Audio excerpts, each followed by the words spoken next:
को नाज़रीन, गुलिस्तान न्यूज़ देख रहे हैं आप। खबरनामे के साथ मैं हूं जुल्फुल लोलावी। नाज़रीन, खबरनामे की शुरुआत बड़ी खबर के साथ करेंगे और वज़ीर-ए-आज़म नरेंद्र मोदी का बड़ा बयान। इंडिया इत्तेहाद के खिलाफ उन्होंने ये बयान दिया है।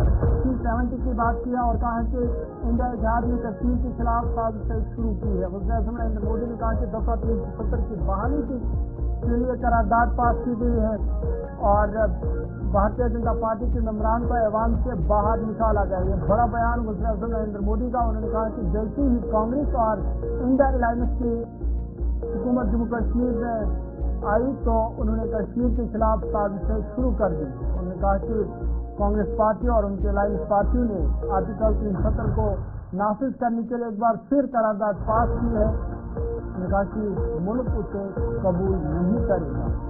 वज़ीर-ए-आज़म नरेंद्र मोदी ने कहा कि जब बीजेपी मेंबरान असेंबली ने उसके खिलाफ एहतजाज किया तो उन्हें असेंबली से बाहर फेंक दिया गया। उन्होंने कहा कि पूरे मुल्क को कांग्रेस और इंडिया अलायंस की हकीकत को समझना होगा। वज़ीर-ए-आज़म नरेंद्र मोदी ने महाराष्ट्र में इंतखाबी रैली के दौरान इन बातों का इज़हार किया। मजीद उन्होंने क्या कुछ कहा वो आपको सुना।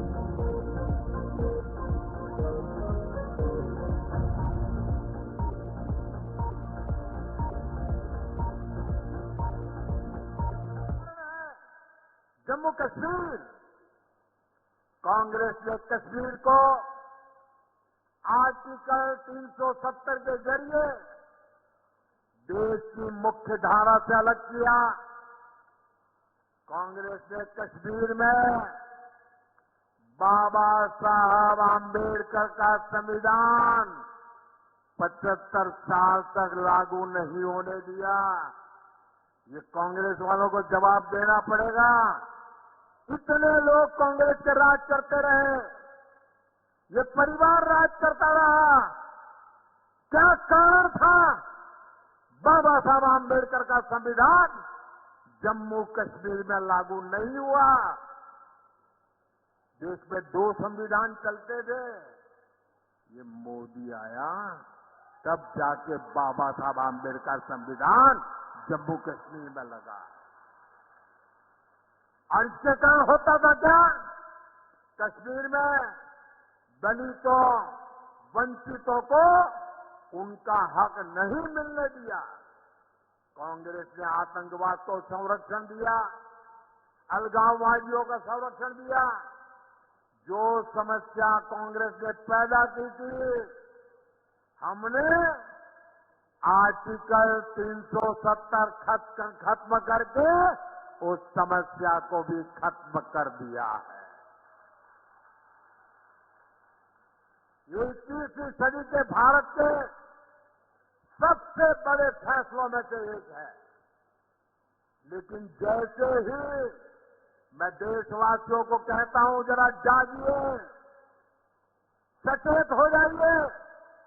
जैसे ही कांग्रेस और इंडी गठजोड़ों का जम्मू कश्मीर में सरकार बनाने का मौका मिला, वो फिर से कश्मीर को लेकर साजिशें करने लगे। आपने टीवी पे देखा होगा, 2-3 दिन पहले जम्मू कश्मीर विधानसभा में जो कुछ हुआ आपने देखा होगा। कांग्रेस गठबंधन वहां फिर से आर्टिकल 370 लागू करने का प्रस्ताव पारित किया है। दोस्तों, क्या ये देश स्वीकार करेगा? आप सहमत होंगे? कश्मीर को तोड़ने का कांग्रेस का कारनामा आपको मंजूर है? आर्टिकल 370 के समर्थन में विधानसभा के भीतर बैनर लहराए गए। जब बीजेपी के विधायकों ने जिस जान से उसका विरोध किया तो उन्हें उठा करके सदन के बाहर फेंक दिया गया।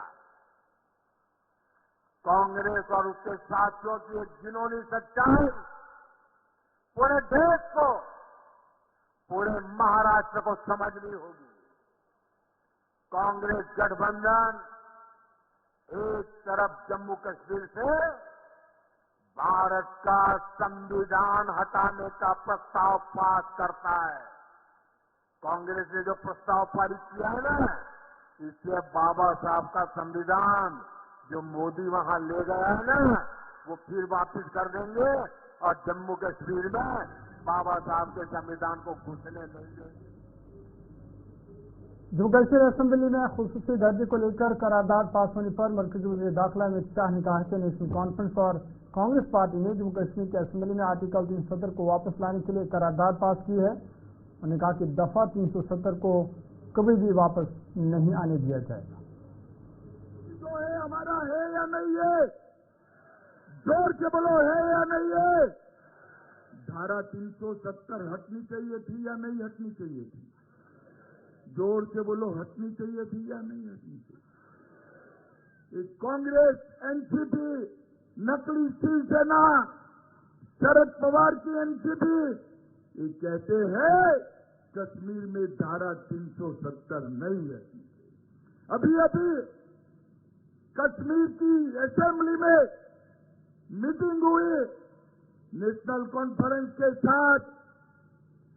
कांग्रेस पार्टी ने भी एक रेजोल्यूशन किया कि धारा 370 वापिस लाइए।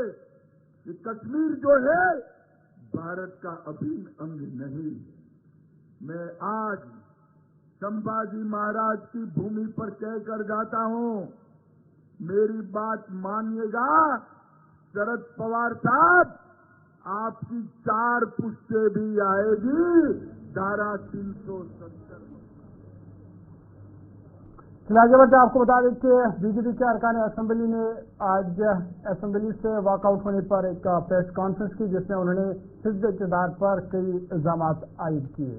सुनील शर्मा ने प्रेस पर खिताब किया, क्या कुछ कहा उन्होंने, आइए सुनते हैं। नहीं होने देंगे, नहीं होने देंगे, नहीं होने देंगे। धन्यवाद। तो जहां तक सिक्योरिटी पॉइंट ऑफ व्यू को लेकर देखा जाए, जब से सरकार बनी है कई सारे अटैक्स हो रहे हैं, एनकाउंटर्स हो रहे हैं, भारतीय जनता पार्टी इस पर क्या विशेष? देखिए, भारतीय जनता पार्टी का एक क्लियर स्टैंड है और भारतीय जनता पार्टी के साथ साथ हमारी केंद्रीय सरकार का क्लियर स्टैंड है। हम किसी भी कीमत पे टेररिस्ट को, टेररिज्म को और टेररिज्म के सपोर्ट स्ट्रक्चर को किसी भी कीमत पे कोई स्पेस नहीं देंगे। यहाँ का आम सिविलियन, यहाँ का आम कश्मीरी हम गले से लगाएंगे। लेकिन जिस प्रकार से नेशनल कॉन्फ्रेंस और कांग्रेस के टाइम पे टेररिज्म के साथ साथ सिविल किलिंग्स होती थी, वो भारतीय जनता पार्टी नहीं होने देगी, न करेगी। हाँ, जो टेरर अटैक्स अभी पिछले 1 महीने से बढ़े हैं, कहीं न कहीं जो नेशनल कॉन्फ्रेंस की हरकतें हैं यहाँ पे, ये एनकरेज कर रही है उस टेररिस्ट को, उस टेररिज्म को जो पाकिस्तान यहाँ पे एक नैरेटिव फैलाकर करवाना चाहता है। ये वही एक कारस्तानी है, लेकिन भारतीय जनता पार्टी का एक क्लियर स्टैंड है, फर्म स्टैंड है। हम आयरन हैंड से इनको निपटेंगे, किसी भी कीमत पे टेररिस्ट और टेररिज्म को यहाँ पे जगह नहीं देंगे। देखिए, ये बहुत ही अनफॉर्चुनेट है और आज जो हमने पैरेलल असेंबली लगाई वहां पे आगे बढ़ते आपको बता दें कि आज भी कश्मीर वीके बेदी ने अभी कुछ देर पहले श्रीनगर में एक अहम प्रेस कॉन्फ्रेंस की है, जिसमें उन्होंने 3 नवंबर को पेश आए श्रीनगर में ग्रेनेड वाक़े के हवाले से बातचीत की है। क्या कुछ कहा उन्होंने, आइए सुनते हैं। यहाँ आने के लिए बहुत बहुत शुक्रिया। इस प्रेस कॉन्फ्रेंस का रखने का एक मकसद था कि गुज़िश्ता संडे को, जो कि नवंबर 3 था, और उस दिन करीबन 2:15 बजे कुछ टेररिस्ट और टेररिस्ट एसोसिएट्स ने, जो यहाँ पे संडे मार्केट लगती है, वहाँ पे सिविलियंस के बीच में ग्रेनेड लॉब करा था। और इस ग्रेनेड अटैक में 12 सिविलियंस जो थे वो इंजर्ड हुए थे, और उसमें 2 जो सिविलियंस थे काफी शदीद तौर पे इंजर्ड थे, जिसमें एक लेडी आबिदा जो कि बांडीपुरा की रहने वाली थी, और जिसके बहुत छोटे बच्चे थे, काफी मतलब कि कुछ दुधमुहे बच्चे और प्राइमरी स्कूल में पढ़ने वाले बच्चे जो कि उन्हीं पे डिपेंडेंट थे। इसी तरीके से एक और अफराद जिसका नाम हबीबुल्ला था, वो भी बांडीपुरा का ही रहने वाला था, और उसका एक छोटा बेटा वो भी इनवैलिड और बेड रिडन था। तो वो अपने घर का लोन ब्रेड अर्नर था, वो भी काफी शदीद तौर पे इसमें जो था इंजर्ड हुआ था। तो लिहाजा ये जो अटैक हुआ संडे मार्केट में, जिसमें 12 जो सिविलियन थे उसकी जद में आए और कुछ शदीद तौर पे इंजर्ड हुए और कुछ सरसरी तौर पे इंजर्ड हुए, तो इस केस को जो है श्रीनगर पुलिस ने काफी कम समय पे और बहुत मेहनत करके शवाहिद इकट्ठे करे और अपनी टीम्स को टास्क असाइन करा, जिसके बाद जो इस शर्मनाक घटना को अंजाम देने वाले जो टेररिस्ट हैं और उनके एसोसिएट्स हैं, उनको इन्होंने धर पकड़ा है। और इसमें ये 3 लोग जो है इसमें अभी डिटेन हुए हैं। उनका नाम है उसामा यासीन शेख, उमर फयाज शेख और अफनान मंसूर शेख। ये तीनों लोग इखराजपुरा श्रीनगर के रहने वाले हैं और ये यहाँ पे जो अमन अमान है और यहाँ पे नॉर्मल एक्टिविटीज है उसमें धर्म भरम डालने के मकसद से इन्होंने ये ग्रेनेड लॉन्च करा। और इनका जो वाबस्ता है और इनकी जो कॉन्स्पिरेसी है अपने हैंडलर्स जो पार पाकिस्तान में है, उनके कहने पर भी इन्होंने ये इस टाइप का जो है नृशंस कृत्य, जो कि बड़ा शर्मनाक इंसिडेंट था, उसको अंजाम मिला है। तो लिहाजा इन तीनों को कर दिया और इनको इस सिलसिले में पुलिस स्टेशन श्रीनगर का जो राजबाग पुलिस स्टेशन है, उन्होंने UAPA में मामला दर्ज करा है। कोठीबाग पुलिस स्टेशन में मामला दर्ज करा है और इनको लीगल जो सारा दायरा है उसमें लाके इसको कड़ी से कड़ी और सख्त सजा दी जाएगी। आज भी कश्मीरी वीके वृद्धि को आप सुन रहे थे और बता रहे थे कि श्रीनगर में जो 3 नवंबर को ग्रेनेड हमला पेश है उसमें फिलहाल 3 जो मिलिटेंट मुआवनीन हैं उनको गिरफ्तार किया गया है और उनके खिलाफ सख्त से सख्त कार्रवाई की जाएगी। आगे बढ़ते हैं। शुमाली कश्मीर के सोपोर सजीपुरा इलाके में सिक्योरिटी फोर्स और मिलिटेंट के दरमियान झड़प में 2 मिलिटेंट को हलाक कर दिया गया है। ताहम इलाके में तलाशी ऑपरेशन जारी है। SP सोपोर ने बताया कि सजीपुरा इलाके में कल देर शाम झड़प शुरू हुई थी। ताहम बाद में अंधेरी की वजह से ऑपरेशन को रोक दिया गया था, जिसके बाद आज सुबह की पहली चरण के साथ ही गोलियों का तबादला दोबारा शुरू हुआ और ऑपरेशन में 2 मिलिटेंट को हलाक कर दिया गया है, जबकि उनके कब्जे से भारी मिकदार में हथियार व गोला बारूद भी बरामद किया गया है। उन्होंने कहा कि मिलिटेंट की शिनाख्त के हवाले से तहकीकात जारी है। रात को सोपोर के सिक्योरिटी फोर्सेस को खबर मिली थी, स्पेसिफिक इनपुट है 2 टेररिस्ट के बारे में सजीपुरा सोपोर इलाके में। तो हमने तुरंत जॉइंट सिक्योरिटी फोर्सेस की स्क्वाड में फर्स्ट ऑपरेशन शुरू किया है।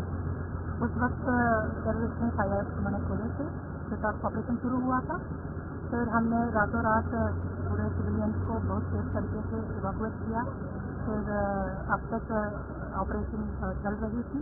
ऑपरेशन के एंड पे 2 टेररिस्ट मारे गए हैं, उनका आइडेंटिटी हम पता कर रहे हैं। बहुत सारा किश्तवाड़ जिला के पहाड़ी इलाके में 2 विलेज डिफेंस गार्ड्स VDGs को मिलिटेंटों ने अगवा करने के बाद कत्ल कर दिया है, जिस पर सनातन धर्म सभा ने किश्तवाड़ में आज मुकम्मल बंद की काल दी है और मुख्तलिफ मकामात पर एहतजाजी मुजाहरे भी किए जा रहे हैं। वाक़े के बाद इलाके में सिक्योरिटी फोर्स की जानिब से बड़े पैमाने पर मुश्तरका तलाश मुहिम शुरू की गई है।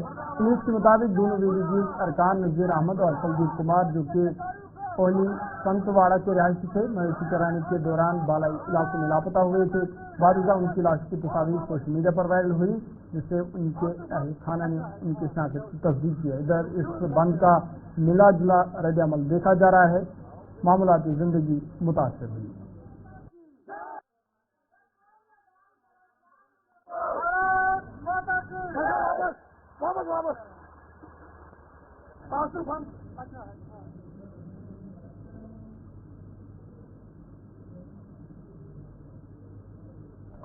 नेशनल कॉन्फ्रेंस के सीनियर लीडर और MLA ईदगाह मुबारक गुल ने कहा कि नई हुकूमत पर इल्ज़ाम न लगाया जाए। उन्होंने कहा कि ये हमले असम्बली इंतखाबात से पहले भी होते थे। फिलहाल लाइन ऑर्डर का कंट्रोल मरकज़ी हुकूमत के पास है, उन्हें इस पर काम करना चाहिए। यही सवाल है कि यहाँ तो जो होम डिपार्टमेंट का जो कंसर्न है वो सेंट्रल गवर्नमेंट उसको खुद ऑनरेबल होम मिनिस्टर साहब देख रहे हैं। तो ये स्टेट के इसमें नहीं है, स्टेट का जो चीफ मिनिस्टर है, अभी वो जो यूटी का जो सिस्टम है इसे उनको गौर करना चाहिए कि ये क्यों हुआ।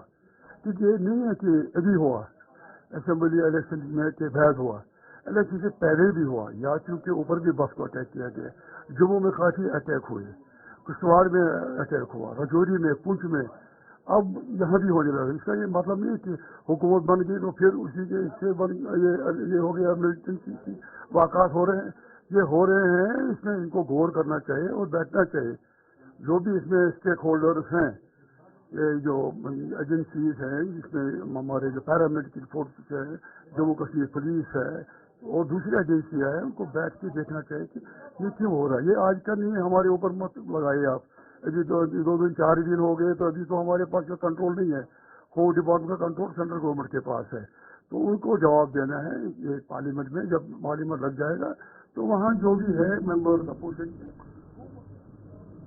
काबिना वजीर सकीना आयतू ने भी किश्तवाड़ वाक़े की मजम्मत की है। उन्होंने कहा कि इस तरह के हालात नहीं होने चाहिए और इस पर फौरी तौर पर कार्रवाई करने की जरूरत है ताकि इस तरह के हमले दोबारा पेश न आए।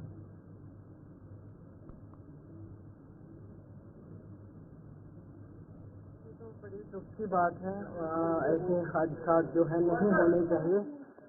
जितना भी इनको हम कंडेम कर सके हमें करना चाहिए, लेकिन इंशाल्लाह हम कोशिश करेंगे कि इस तरह के हालात पैदा ना हो जो हमारे हाथ में होगा, क्योंकि जो ये कहा जाता था कि हालात ठीक है, अब नॉर्मल सी आई हुई है। हर इंसान यहाँ यही दुआ करता है कि हालात ठीक हो, पीस रहें, और तभी आप कुछ कर सकते हैं। लेकिन इस तरह के हालात जो होते हैं कभी कभार। नेशनल कॉन्फ्रेंस के लीडर और MLA बारामूला जावेद हसन बैग ने भी किश्तवाड़ वाक़े की मजम्मत की है। उन्होंने मरकज़ी हुकूमत से अपील की है कि ऐसे वाक़ात को रोकने के लिए फौरी इक़दाम किए जाए ताकि दोबारा इस तरह के वाक़ात पेश न आए। कि हम शदीद अल्फाज में मजम्मत करते हैं और लवाहिकीन के साथ इजहार हमदर्दी करते हैं। जो ये बंदूक है, इससे न सिर्फ जम्मू कश्मीर में, न सिर्फ जम्मू कश्मीर के लोगों का नुकसान हुआ है, बल्कि इससे उन लोगों को भी नुकसान हुआ है जो ये बंदूक बेचते हैं। उनको देखना चाहिए कि इस बंदूक की वजह से उनके अपने मुल्क की हालत क्या है। हम यकीन दिलाते हैं मरकजी सरकार को कि इस मामले में ये लॉ एंड ऑर्डर इस वक्त होम मिनिस्ट्री के अंदर आता है, कि जहाँ पर भी उनको हमारी मदद की जरूरत है हम करेंगे। लेकिन ये उनकी जिम्मेदारी बनती है कि वो इस बात को यकीनी बनाएं कि जो ये वायलेंस है, जो ये एक दहशतगर्दी है, इसका कला कमा करना चाहिए, इसको जड़ों से उखाड़ना चाहिए, ताकि जम्मू और कश्मीर अमन और तरक्की के रास्ते पे अपना सफर जारी रखे। और ये इस वक्त हम ये चाहेंगे कि जो इस वक्त की एक बिगड़ती हुई सूरत हाल है रियासत जम्मू कश्मीर के अंदर, मरकज को इससे रियासती हुकूमत को कॉन्फिडेंस में लेना चाहिए और बताना चाहिए कि क्या वजूहात हैं और इसके पीछे क्या अनासर हैं जिनकी वजह से इस वक्त जम्मू कश्मीर में वायलेंस फिर नई तरीके से, दहशतगर्दी फिर नई तरीके से अपनी जड़ें पकड़ रही है। ये पूरा अमन तो आप कायम नहीं कर सके, लेकिन जो आपने दावे किए हैं उनके मुताबिक जो अमन कायम होना चाहिए उतना अमन आप कायम करके दें, ये आपकी जिम्मेदारी है। कांग्रेस पार्टी के सीनियर लीडर और MLA बानीपुरा निजामुद्दीन बख्श ने भी किश्तवाड़ वाक़े की मजम्मत की है। उन्होंने कहा कि ये बहुत अफसोसनाक बात है और हम चाहते हैं कि जम्मू कश्मीर में अमन कायम हो और मसाइल का हल भी पूरा अमन तरीके से निकाला जाए। ये दुख की बात है। हम चाहते थे कि अमन हो और यहाँ तरक्की का दौर दौरा हो, लोगों की सहूलियात के लिए एक माहौल बने। इलेक्शन हुए, लोगों की उम्मीदें बढ़ गई हैं, लेकिन साथ साथ जो ये वायलेंस के इंसिडेंट्स बढ़ रहे हैं, इससे नेशनल कॉन्फ्रेंस के ज़ोमाओं ने भी कहा है कि इनको देखने की ज़रूरत है। ये दुख की बात है। हम चाहते थे कि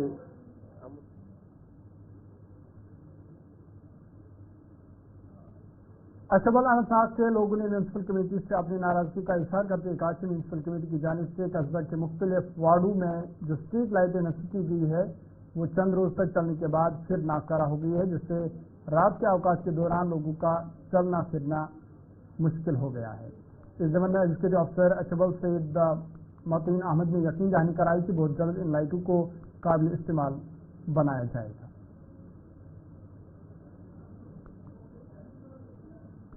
आपको बता दें कि स्ट्रीट लाइट्स के खिलाफ लोगों ने नाराजगी का इजहार किया है और उन्होंने कहा कि ये स्ट्रीट लाइटें नाकारा हुई है, जिससे लोगों का चलना फिरना खासकर शाम के अवकात में मुश्किल हो गया है। और आवारा कुत्तों का खतरा भी रहता है। ताहम इस हवाले से मुतल्लिका महकमे के जिम्मेदारों ने यकीन दहानी कराई है कि स्ट्रीट लाइट्स को जल्द ही काबिल इस्तेमाल बनाया जाएगा ताकि लोगों की मुश्किलात दूर हो सके। फिलहाल अभी तक के उर्दू खबरनामे में इतना ही। अपने मेजबान ज़ुहरुल को इजाज़त दीजिए। अल्लाह हाफ़िज़।